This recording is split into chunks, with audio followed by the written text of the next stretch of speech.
খেয়াল করে দেখেছেন, এবারের বিশ্বকাপে কিন্তু বাংলাদেশের আকাশে, বাতাসে, ছাদে, অলিতে গলিতে কিন্তু পতাকা দেখা যাচ্ছে না, কিন্তু রাস্তায় বের হলেই দেখবেন সবাই প্রিয় দলের জার্সি পরে ঘুরছে। এই পরিবর্তনটা কি শুধুই ফ্যাশন, না এর পেছনে আছে অন্য কোনো গল্প?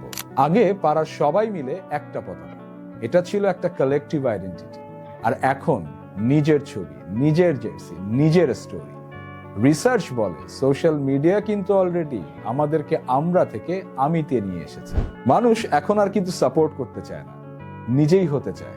প্রিয় দলের জার্সি পরলে মনে হয় আমিও তো ওদেরই একজন। আর এটাকেই আমরা বলি সিম্বলিক কনজাম্পশন। মানুষ কিন্তু এখানে প্রোডাক্ট কিনছে না, কিনছে পরিচয়। কিন্তু এই পরিচয়টা কে তৈরি করে? নাইকি ব্রাজিলের জার্সিতে দিল নেইমারের জাদু, অ্যাডিডাস আর্জেন্টিনার জার্সিতে দিল মেসির স্বপ্ন, আর পুমা পর্তুগালের জার্সিতে দিল CR7 এর আগুন। আপনি আর্জেন্টিনার সাপোর্টারের পাশাপাশি কিন্তু হয়ে গিয়েছেন অ্যাডিডাসের একজন কাস্টমার। আর এটাই ইমোশনাল ব্র্যান্ডিং। আবেগ দিয়ে একবার বাধা পড়লে নিজের জন্যও কিনবেন, উপহারও দেবেন।